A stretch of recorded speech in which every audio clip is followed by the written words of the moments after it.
Welcome to our channel. In today's video we have a sad story of a girl. She thought she knew it all, but one fateful decision changed everything. Watch as this young girl ignores the warnings of her loved ones and enters a dangerous relationship. Will she learn the hard way, or will she make it out unscathed? Find out in our latest video. Don't miss the dramatic conclusion. Hit that subscribe button now. Gary and I had only been dating for a month, yet it seemed like we'd known one another for years. I was addicted to him, and we were addicted to each other. I was addicted to his touch on my waist, the way he touched my hair lightly, the scent he left on the pillowcase, and the way he kissed me.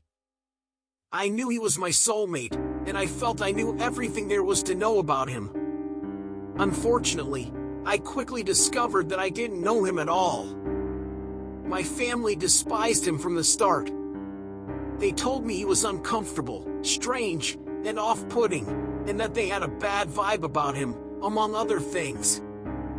My father told me that a 32-year-old illiterate guy working as an entry-level scrub had no business dating his daughter, and that if he was serious about going to medical school, he would have done so by now. I told him that being a surgical technologist was a more noble job than being an accountant for a law business, and that he'd be embarrassed if Gary became a doctor. That day, a fight broke out, exacerbating my already strained connection with my parents. My parents both agreed that, while they couldn't tell me what to do with my love life, they didn't approve of our relationship and didn't want him in their home. Gary wasn't upset, considering how badly they were treating him. Instead, he put his arms around me and suggested a simple solution. "How about you move in with me?" I was afraid, yet I couldn't shake the feeling of excitement in my stomach. Gary had a little basement mother-in-law apartment that was comfortable and large enough for the two of us. It was where we spent the most of our time anyways, and I left every night just in time to meet my midnight curfew. We moved my stuff while my parents were away, as Gary requested, and left a letter explaining why. Their reply was, as predicted, a massive outpouring of voicemails and texts. "You're making a huge mistake. You've just known this man for a couple weeks. Moving in together is far too soon. You have no idea what true love is. We raised you better." But they can't believe it. They didn't even realize Gary and I were in love, true love. We shared the same soul. I considered myself blessed to have found my soulmate so early in life. Gary wrapped his arms around me as we snuggled on his couch. He lovingly touched my hair as he explained how I needed to take away the rotten fruit from the tree. My family, he said, did not want me to be happy, but he did. He warned me that my family would simply come in our way, and that I needed to break connections with my family in order for us to be free. I was hesitant since I loved my family and knew they just wanted the best for me. They simply didn't understand. Only Gary got it. He argued that it was all for the best. He even sent me a text message claiming that I would no longer be communicating with them and blocking their phone numbers. "Why don't I keep this for a bit?" he asked, slipping my phone into his pocket. "It will just drag you down. I want you to be happy, and I want both of us to be happy." I missed him every time he left for work and felt quite lonely sitting alone in the basement apartment. I proposed that I look for a job as well, but he said no. He'd take care of me and our bills. We'd be happy as long as I was waiting for him when he got home. At the very least, he gave me my phone while he was gone, so we could communicate all day. He initially deleted my social media accounts, saying that my family could try to destroy our relationship. That was not something I want. He returned home on Friday night wearing a suit and carrying a lovely white dress. It wasn't very fancy, but it was smooth and lovely. "Get ready," he said, smiling, "because we're going out." "Where are we going?" I asked. "Don't be scared, it's a surprise." I put on my dress, which was surprisingly comfortable. Gary had gone through all of my things, keeping what he liked and tossing what he didn't, so he knew what size would be suitable for me. We drove for a couple of hours before getting to a modest white chapel with pink and blue neon lights. "We're going to get married," he told me after he had parked the car. "We'll be happy for the rest of our lives together." This unexpected news made me nervous. Although we had mentioned marriage as a future endeavor, I had not expected to be confronted with it so soon. However, as Gary mentioned, we were soulmates. Delaying the inevitable would be a betrayal of our love. He put the sterling silver wedding band over my finger at the officiant's word. It wasn't a fancy ring, but he promised to buy me a beautiful one when he became a doctor. It didn't matter to me since I was happy with the one I had. The meaning of a ring is more important than the ring itself. My parents found out about a week later. While Gary was at work, I got a lot of text messages from my parents, who had discovered a way to contact me using a different phone number. I'm not sure how they found out, but they did. "You've only known him for a month. It's far too soon for marriage. What exactly are you doing? How about university? Don't throw away your future for that jerk. How could you be so cruel to us? Come home before you do anything stupid, and we worsen the situation. We know a lawyer who can make it all disappear. He's manipulating you." My eyes were stained pink by the time Gary arrived home, and the skin around them was sore and swollen.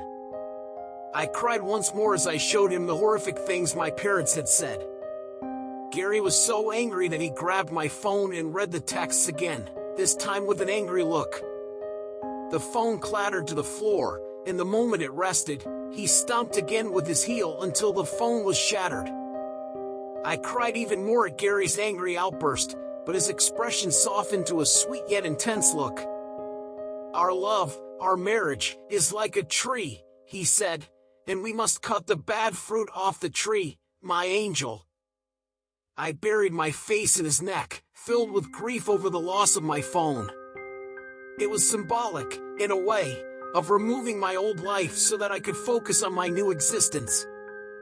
Yet, even though I knew it was for the best, I was overwhelmed with sadness, like if my parents had just died. He held me for what felt like hours. My mind had been in a near dreamlike condition, attempting to understand the reality that my family would no longer be a part of my new life. "I wish I had wings," I eventually said when my eyes had run out of tears to cry, "so I could simply fly for a while." "Would that please you?" Gary asked, his face obscured by a serious look. "Wings would be great," I eventually said it, with a strange, forced smile. "That would be sexy," Gary said. "I can do that." I'm not sure when I fell asleep, but Gary had stayed in the same position all night, letting me to sleep comfortably on his shoulder.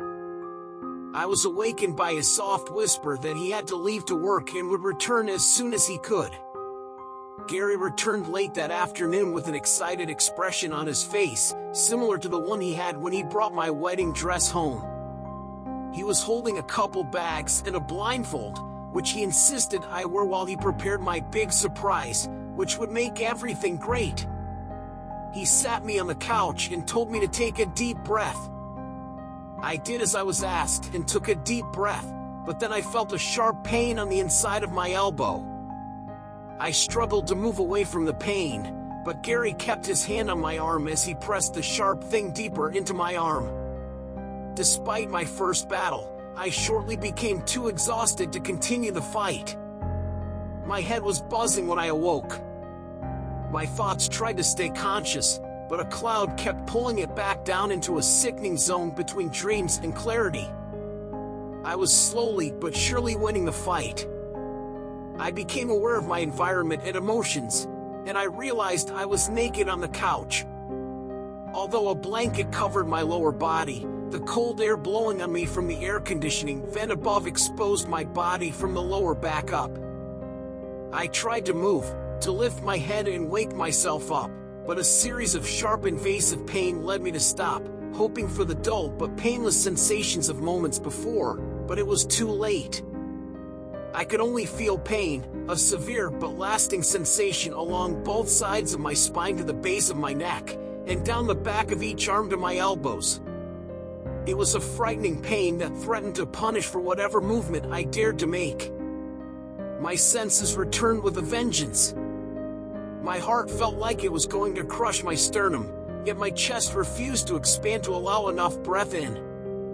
Panic came in as I struggled to breathe and move, but each attempt was met with a sense of ripping across my back and shoulders, as if my skin wanted to separate itself. Hey, calm down. Gary's peaceful and comforting voice came from behind me. His hand touched the back of my head, giving me a little moment of peace. Gary was still my safe haven until he said the next thing. "You'll tear the stitches out, Angel." "Stitches?" I asked, my voice trembling as I grimaced at the news. "Why am I stitched?" Gary knelt alongside me, a cold hand on the side of my face. His eyes were wide and thrilled, a look I had mistaken for passionate love but could now see was one of craziness and madness. "I gave you your wings, Angel. I gave you your wings." He screamed with the excitement of a child on Christmas morning. I tried to speak, but I didn't understand what he was saying. My thoughts kept bouncing from the possibility of what he'd done to the doubt that he could have done that to me. The end effect was a confused mess of stuttering. "Shush," Gary said, placing his finger to my lips, hardly able to suppress his pride. "I'll show you." He showed me a photo on his phone. I was asleep and face down on the couch in the photo. Wings, as Gary had mentioned, were on my back. The form and size of the wings matched the pain I was experiencing, which was spreading up both sides of my back and across to my elbows. From top to bottom, the wings were covered in imperfectly overlapping rows of medium-sized white feathers. "Isn't it perfect?" Gary asked. "What did you do to me?" she asks, her voice shaking with tears. "That's all I could come up with." "This is exactly what you wanted, Angel.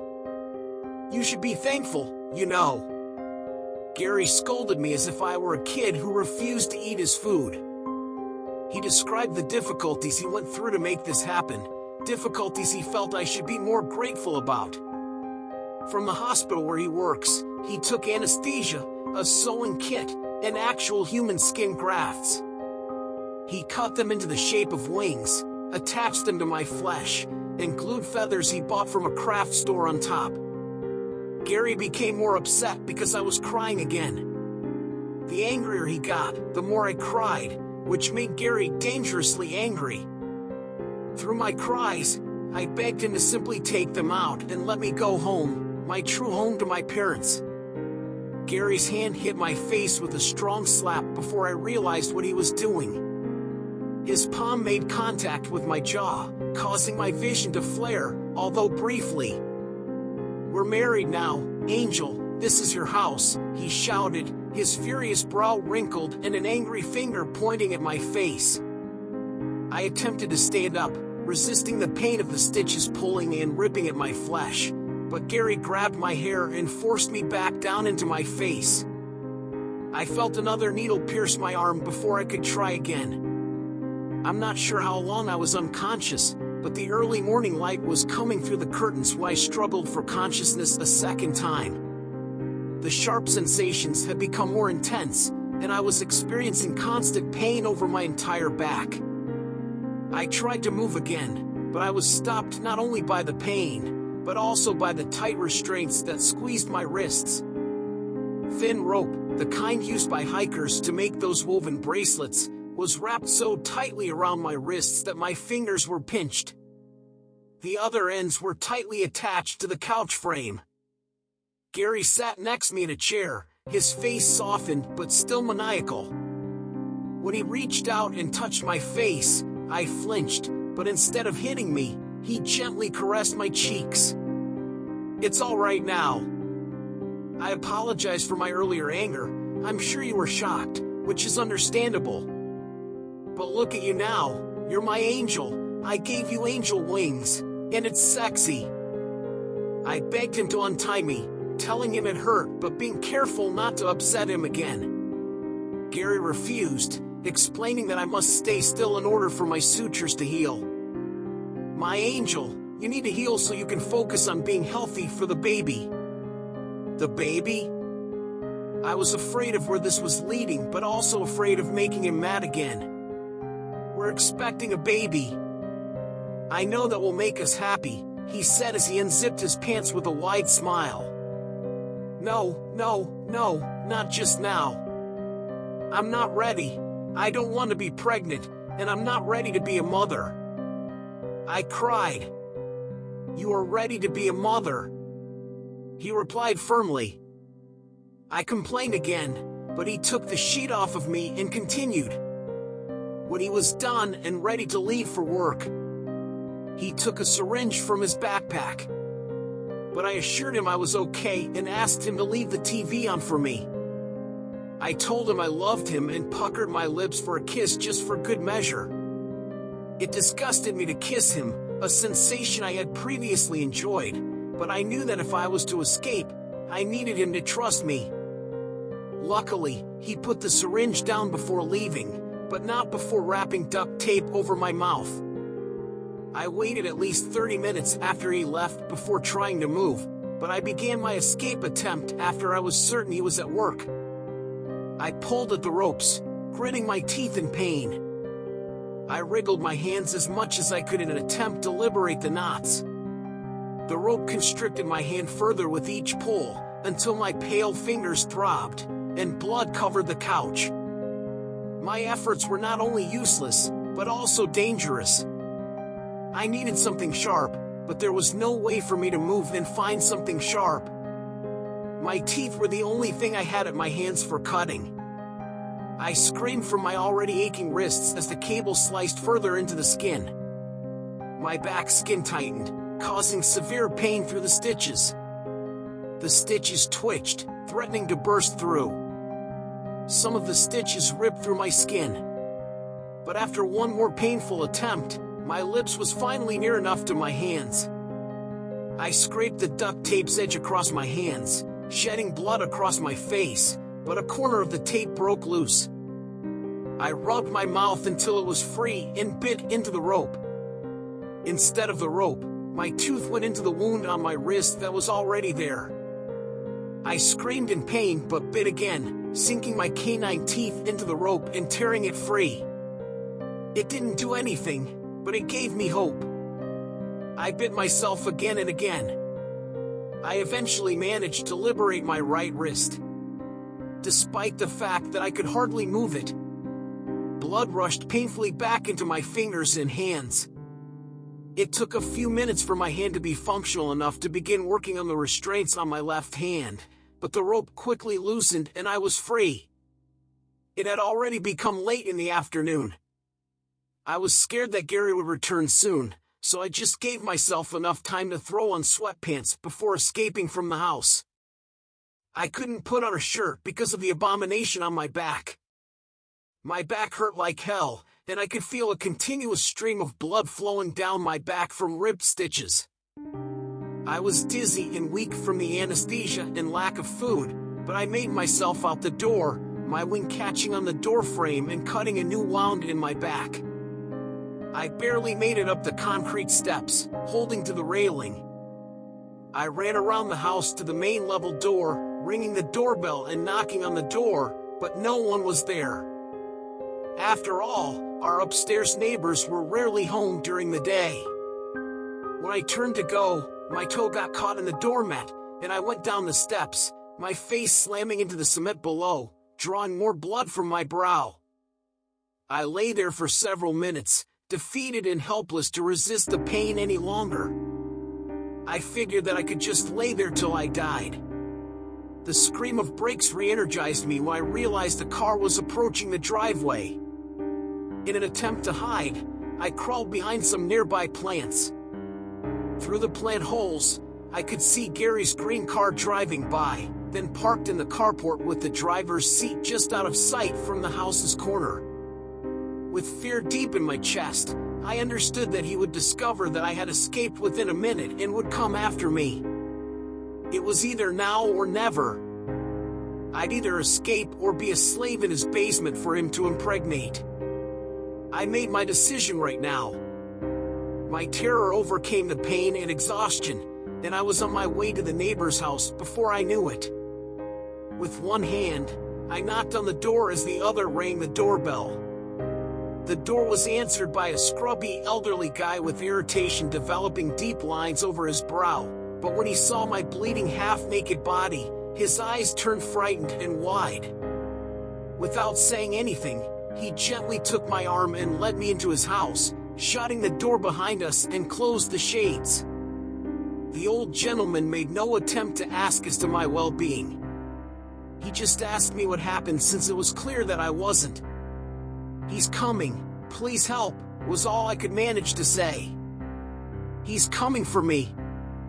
He called 911 without saying anything and handed me a blanket to cover myself with. I sat on a chair, leaning forward slightly to avoid increasing the pain from the hundreds of stitches. I spotted him just as the old guy told me that police and an ambulance were on their way. Gary was peeking through the sliding glass back door when I saw him. The glass broke, a rock thudding against the hardwood floor as Gary reached through the hole, unlocking and sliding the door open. His face was engraved with hatred, not simply anger. His huge eyes stared me down, frightening me with punishment and vengeance. The old guy told me to escape and boldly stood between Gary and myself. I rushed to the front entrance, struggled with the lock, and pulled the door open just as I heard the elderly guy cry out, followed by a crash on the floor. My bare feet hurt as my heels slammed down into loose stones as I rushed over the front lawn and onto the road. I screamed for help so loudly that my dried throat seemed like it was being sliced open from the inside, praying that someone, anybody, would hear. I hadn't heard him until Gary grabbed the wing he'd badly stitched to my back. My flesh was peeling off my back as the wing detached entirely before my head was pulled free from Gary's grip on my hair.